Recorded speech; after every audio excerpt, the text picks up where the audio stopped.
pas compris pourquoi son visage était caché. Et lorsque il s'assoit, il parle.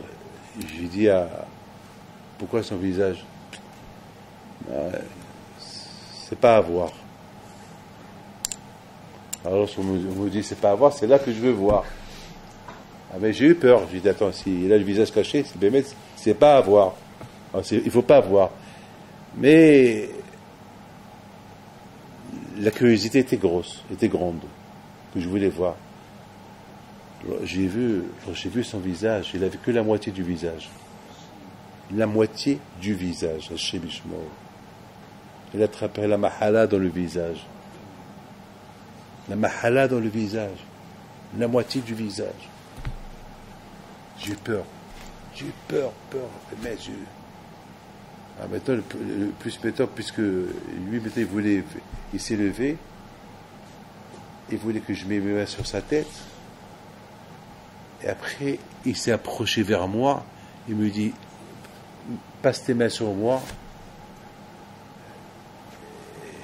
C'était... Vous savez à quoi je pensais, à cet instant-là? Je pensais, s'il y avait Rabbi Haïm Pinto, où il y avait Rabbi Yaakov Behsera, où il y avait, je sais pas moi, où il y avait Baal Shem Tov, il aurait, vous connaissez l'histoire de Noam Elimelech, un papa qui vient chez lui, il apporte sa fille, une fille, toute petite fille. Il lui dit, Rabbi, ma fille elle est petite, c'est une nain, qui va la marier? Elle a 22 ans, regarde comment elle est petite. Et Noam Elimelech il se lève, il la regarde. Il dit, c'est ta fille? Il dit, c'est ma fille. Et Noam Elimelech Alav Shalom, il met ses mains sur sa tête, pas sur sa tête, que sans toucher la tête. Il a commencé à lever ses mains. Et au fur et à mesure qu'il levait ses mains, la petite elle grandissait. À un moment donné, le père il dit à Noam Elimelech, qu'au d'arabe, il faut arrêter parce qu'après personne va la marier.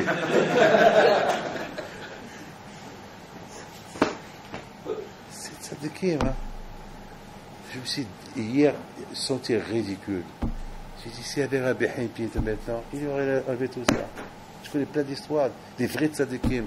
Mais nous, malheureusement, non, on fait des brachot. C'est tout. On fait des brachot. Il y a que Moshe seul, qui connaissait Elle Pikoudé à Mishkan Haïdout, lui qui savait comment. Et les Malachim, ils ont construit le Mishkan là-haut pour Akadosh Baruch Hu. Et ce Mishkan d'en bas, il est l'équivalent de celui d'en haut. Et celui d'en haut, il est l'équivalent de celui d'en bas. Comme ça, si un jour, il n'y aura pas le Beit HaMikdash qui va se détruire, au moins celui de là-haut, il restera. Et les Pikoudé Mishkan, même si celui il est plus, il restera tout. Parce que celui de là-haut, il est intouchable, personne ne peut le toucher. Il n'y a que Moshe seul qui était capable de rendre ce Mishkan, qui va le construire, qui soit l'équivalent de celui d'en haut. Parce à travers ce Mishkan, parce que de la façon comment Moshe Rabbeinu il va construire ce Mishkan, il va apporter la Shekhinah sur tout, sur chacun et chacun de nous. Donc lui seul était capable. Personne ne pouvait faire ça. Il n'y a que lui seul. Mais on comprend très bien pourquoi la Torah, elle s'est beaucoup investie. Beaucoup la Torah, elle parle de ce Mishkan. Parce qu'on ne parle pas de n'importe quel Mishkan. On parle d'un Mishkan qui va apporter la Shekhinah sur chacun de nous. Et on parle d'un Shekhinah qui va venir jusqu'à Mashiach, jusqu'à l'éternel, éternellement. Sauf qu'on la Dorot. C'est pas n'importe quel Mishkan celui-là. Ça, c'est un Mishkan de Moshe Rabbeinu. Celui-là, il est spécial. C'est un Mishkan qui va durer l'éternité, jusqu'à la fin des temps. Donc il n'y a que lui seul qui pouvait le construire. Et c'est la raison pourquoi la Torah, elle a beaucoup parlé de ce Mishkan-là. En détail, et les centimètres, et les millimètres, et la moitié des mètres, tout en détail, et des répétitions, et l'inventaire, et tout. Parce que c'est pas n'importe quoi.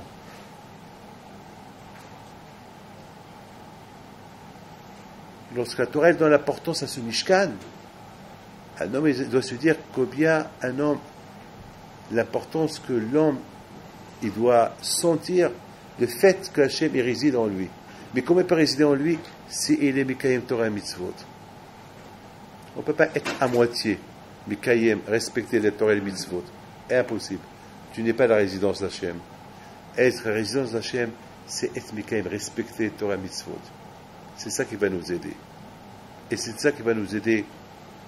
Vous savez que, je termine, il faut savoir tous, avec les doigts Kadosh Baruch Hu, avec tout ce qu'on voit aujourd'hui, même, je vous le dis, hein, avec tout ce qu'on voit aujourd'hui, tout ce qui se passe aujourd'hui dans le monde,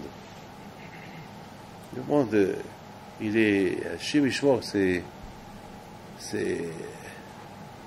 hier, c'est un Kiddush Hashem, une femme, une Goya, qui est venue hier me voir, et elle me dit que chaque fois que je viens vous voir, je me renforce dans la Emouna. J'ai pas trop posé de questions parce qu'elle n'est pas juive. J'ai même pas voulu dire quelle Emouna, quelle foi. J'ai pas voulu rentrer dans les détails avec elle. Elle vient pour. Et à un moment donné, elle me laisse une lettre à l'intérieur avec un don. Et dans la lettre d'ailleurs, je l'ai laissée à César qui la garde. Elle a écrit là-bas: merci que vous venez de temps en temps ici pour nous renforcer dans la Emouna, dans la foi. Et je me suis dit, David, cette Goya, elle n'a pas étudié la Torah, elle ne sait pas c'est quoi les mitzvot, elle part que de Emouna. Toi, David, Akadosh Baruch Hu t'a donné les mitzvot, il t'a donné la Torah. Et est-ce que tu es ma'amin? Est-ce que tu crois? Celle-là, elle dit qu'elle croit. Mais est-ce que toi, David Pito, est-ce que tu crois? Alors, si tu crois, il faut faire attention. Si tu te dis que tu crois, il faut faire attention. Il faut que tu Mikayem, il faut que tu fais Vayaké Moshe. Vayaké Moshe.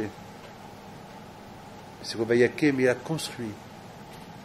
Chacun de nous, c'est un Ohel Moed. Et nous tous, dès que le matin on se réveille, on dit Zokif que vous faites, Malbish Aomim, Hanotele Koah. Très bien, très bien, très bien. Très bien, ça c'est matériel. Mais spirituel. Est-ce que tes mains, ils sont kifoufim?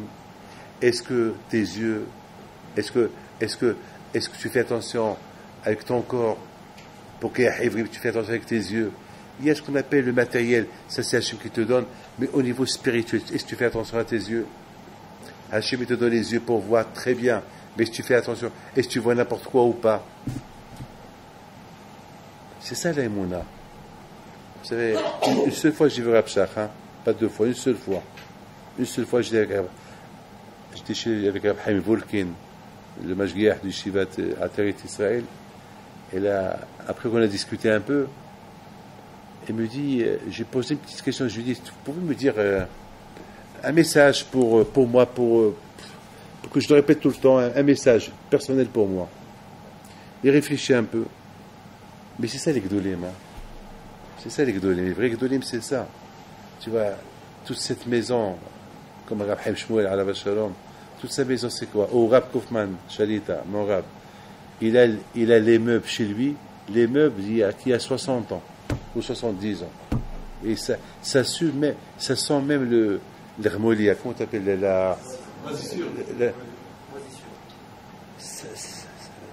Je lui t'appelle, je lui dis, Rabbi, viens. Ah non, Baruch Hashem, c'est bien. Baruch Hashem, je suis heureux avec ma... C'est ça, le cas, c'est la Torah. C'est pas, comment ça s'appelle, non, les cas, c'est Ta'amou Okitov Hashem, ses meubles, sa maison, son sipouk, sa satisfaction. Lorsqu'il comprend un Rashi, un Tosfot, un Ksot HaHoshen, c'est ça. C'est là où ils vivent. Nous, on vit loin. Nous, on cherche un peu business class. On veut manger ça, on veut ça, et on veut s'habiller croisé. Donc, on est loin de là. Moi, je parle pas moi. Je fais ce que je peux, mais je sais que je suis pas très, comme mon père Alav Shalom, qu'il avait lorsqu'il s'est marié, il était très pauvre, il avait une chemise. Ma mère me l'a raconté beaucoup de fois, et même mon père il me l'a confirmé. Il l'a lavé que le vendredi, il la faisait sécher sur son corps. Ouais. Est-ce que vous avez entendu un qui fait ça? Une seule chemise il avait. Il n'y avait pas deux chemises. Et pour la faire sécher, il la lavait vendredi, il la faisait sécher sur son corps. Ça, ils n'étaient pas matérialistes, ils étaient loin de là. Et c'est pour ça que je vois c'est pour ça que je vois là où ils mettaient leurs mains, quand je vois les aider. Et Rav Shach alav shalom m'avait dit, n'oubliez pas une chose, lorsque le matin vous vous levez et dites ça à tout le monde.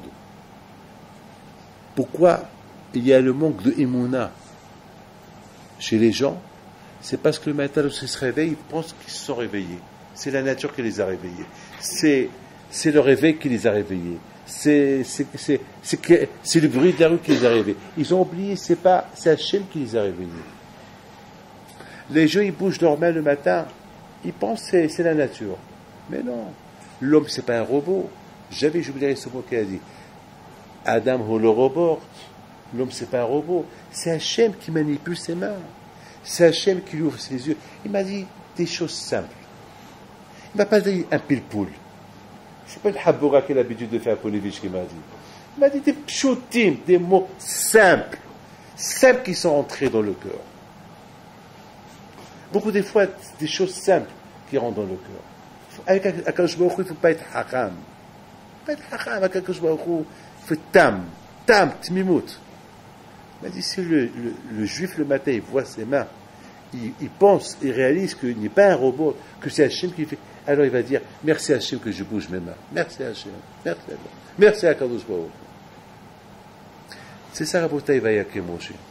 La leçon de Vayaké Moshe, c'est que, Hachem, que si on va avoir le mérite, que chacun de nous, il soit, Hachem, Moshe Shapé Kaamat, surtout nous les Bnei Torah, que chacun de nous, il aura un helek d'avoir un petit Moshe en lui, ou un Moshe en lui, Vayaké Moshe.